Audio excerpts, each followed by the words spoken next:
बच्चों, let's see the question says let A is equal to Aij be a matrix of order 3 where Aij is equal to x if I is equal to j, x belongs to R1, if mod of I minus j is equal to 1, 0 otherwise. Then which of the following holds good? A part for x is equal to 0, A is a diagonal matrix, B part A is a symmetric matrix, for C part for x is equal to 2 determinant A has the value 6 has the value equal to 6. D part let fx is equal to determinant of A, then the function fx has both maxima and minima. तो question को solve करने से पहले हम इसका basic concept सीखेंगे, इसके according question को सॉल्व करेंगे. That is solution. की concept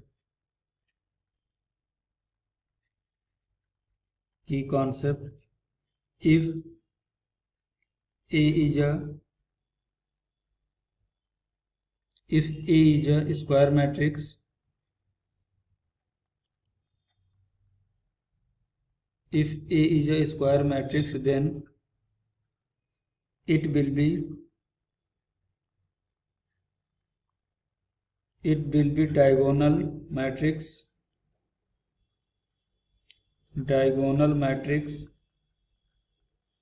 if all element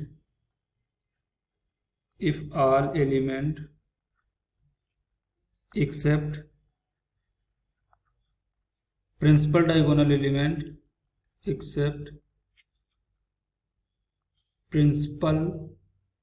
diagonal element elements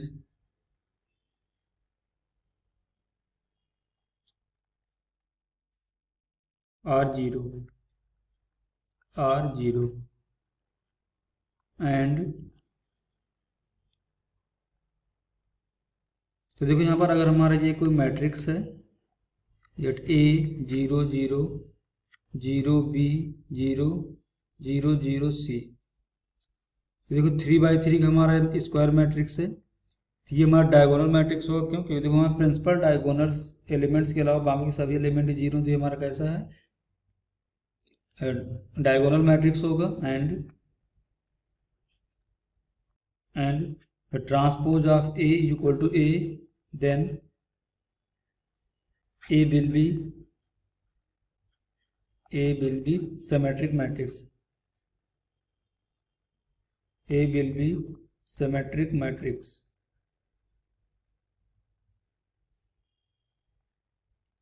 देखो यहाँ पर अगर हमारा कोई यहाँ पर हमारा अगर कोई B कोई मैट्रिक्स है, इसके एलिमेंट है 1 2 3 4. अगर हम इसका ट्रांसपोज फाइंड आउट करना चाहें तो यहाँ से देखो हमें क्या मिलेगा, that is the B transpose. First row को फर्स्ट कॉलम बनाएंगे और सेकंड रो को सेकंड कॉलम बनाएंगे.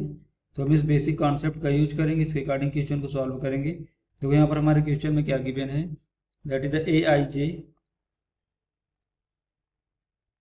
आई जे हमारा कितना गिवन है, दैट इज द x1 0. कब है जब i इज इक्वल टू जे है तो हमारा x आ रहा है.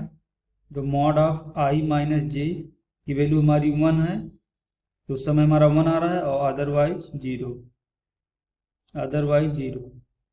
और जो हमारा ए मैट्रिक्स है तो कैसा है, ऑर्डर 3 का मैट्रिक्स है. तो देखो यहाँ पर फॉर्म करते हैं, नेक्स्ट स्लाइड में देखते हैं. देखो यहाँ से हमें मैट्रिक्स ए क्या मिलेगा, ये इसका एलिमेंट होगा 1 1 A12 A13 A21 A22 A23 A31 A32 और A33. तो पहले हमारा लिखा जाता है रो मतलब रो नंबर, फिर लिखा जाता है कॉलम नंबर. जैसे 1 1 है तो फर्स्ट कॉलम का एलिमेंट है ये, 1 2 है फर्स्ट रो सेकंड कॉलम का एलिमेंट है. देखो इसका हम फॉर्मेशन अगर करें तो यहाँ से हमारा मैट्रिक्स से क्या बनेगा, that is A equal to, जब हमारा i इक्वल टू जे हो जाएगा तो वहाँ से हमें क्या लिखना है x. तो देखो 1 1 है A11 है तो ये i और j इक्वल, तो यहाँ पर भी x आएगा. A12 अगर 1 में से 2 को सब्ट्रैक्ट करते हैं तो कितना बनेगा -1, और उसका मॉड लेंगे तो कितना बनेगा 1.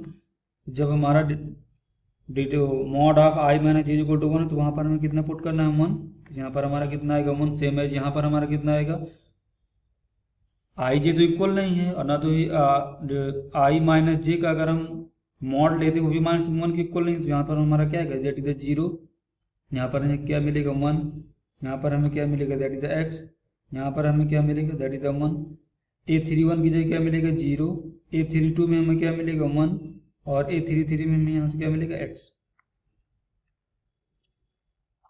इसको देखते हैं यहाँ पर, तो देखो यहाँ से हमें मैट्रिक्स ए मिल गया। मैं इसका अगर हम ट्रांसपोज लेते हैं तो transpose of A equal to यहाँ से हमें कितना मिलेगा, फर्स्ट रो को फर्स्ट कॉलम बनाएंगे तो क्या मिलेगा x 1 0, सेकेंड रो को सेकेंड कॉलम बनाएंगे दैट इज द 1 x 1, और थर्ड रो को थर्ड कॉलम बनाएंगे दैट इज द 0 1 x।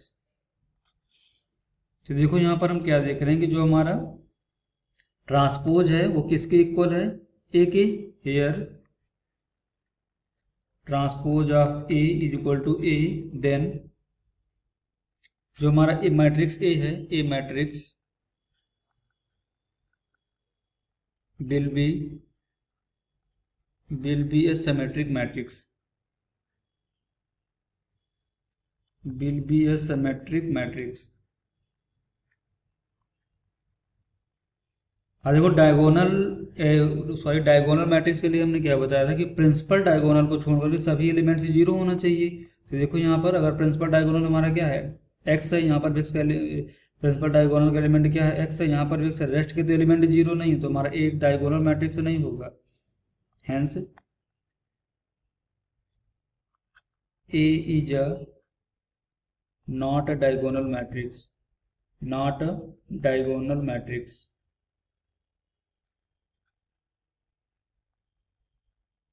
अब देखो हम इसका determinant of E find out करते हैं। यहाँ से हमें क्या मिलेगा, ए इज इक्वल टू ए की हमारी वैल्यू कितना है दैट इज द x1 0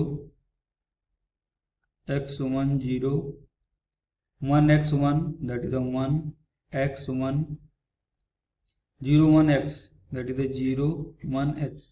अगर हमें इसका डिटरमिनेंट फाइंड आउट करना है तो देखो इसको सिंप्लीफाई करेंगे तो फर्स्ट रो के लाइन से एक्सपेंशन कर रहे हैं तो यहाँ से क्या मिलेगा, इसके लाइन रो और कॉलम को छोड़ेंगे तो रेस्ट में क्या बचेगा x square minus one into इसके लाइन रो और कॉलम को छोड़ेंगे तो क्या मिलेगा दैट इज एक्स माइनस 0। इसको सिंप्लीफाई करेंगे तो देखो यहाँ से क्या मिलेगा that is x into x square minus 1 minus x, इस यहाँ से हम एक्स अगर कॉमन ले लें तो अंदर क्या बचेगा that is x square minus 2। अगर इसको फर्दर सिंप्लीफाई करें तो क्या मिलेगा यहाँ say that is x cube minus 2x। इसको नेक्स्ट स्लाइड में देखते हैं। तो देखो यहाँ से डिटर्मिनेंट ऑफ ए हमें क्या मिला, determinant of A is equal to x cube minus 2x। अगर इसमें हम पुट करते हैं put x is equal to 2, अगर x is equal to 2 put करते हैं डिटर्मिनेंट ए की यहाँ से हमारी वैल्यू क्या होगी 2 की power 3 that is the 8 minus 2 into 2 that is the 4, तो 8 माइनस 4 कितना बनेगा 6। डिटर्मिनेंट ऑफ 8 माइनस 4 कितना आएगा 4, डिटर्मिनेंट ऑफ ए यहाँ से हमें कितना मिलेगा दैट इज द 6। आप देखो हम यहाँ थोड़ा ऑप्शन के अकॉर्डिंग सॉल्व करते हैं। क्वेश्चन में देखो क्या ऑप्शन डी क्या दिया, let f x is equal to determinant of A then the function f x has both the maxima and minima. F x हमारा किसके इक्वल, डिटर्मिनेंट ऑफ ए की, तो देखते हैं यहाँ पर। तो देखो यहाँ से हमें एफ एक्स क्या मिलेगा that is the f x is equal to determinant of A that is the determinant of A, यहाँ से हमें क्या मिलेगा that is f x is equal to, और डिटर्मिनेंट ऑफ ए की हमने वैल्यू क्या कैलकुलेट की है that is x cube minus 2x। ये मैक्सिमा और मिनिमा देखना है तो हमें क्या करेंगे, इसको मैक्सिमा और मिनिमा के लिए इसको डिफरेंशिएट करेंगे विद रिस्पेक्ट टू x। तो यहाँ से हमें क्या मिलेगा that is f dash x is equal to 3x square minus 2। इसको एफ डैश एक्स को 0 के इक्वल करेंगे तो यहाँ से हमें क्रिटिकल पॉइंट मिलेंगे, f dash x equal to 0 for critical point, for critical points।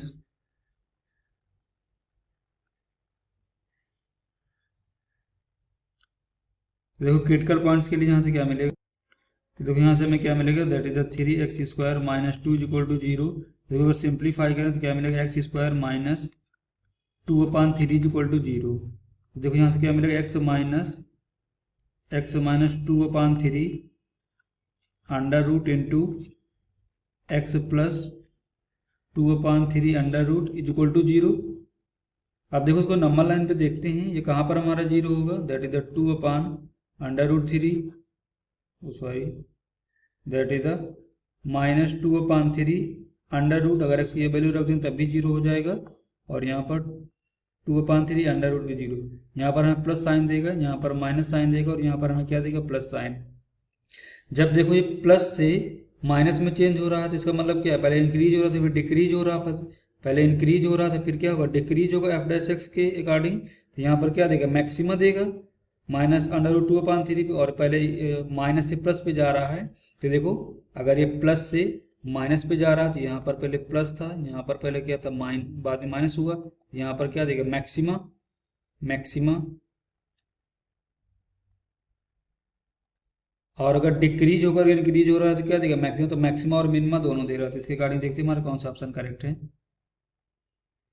For x is equal to 2, A इज a diagonal matrix, B part A is a symmetric matrix, C part for x is equal to 2, determinant of A has the value equal to 6, D part fx is equal to determinant of A, then the function fx has both the maxima and minima.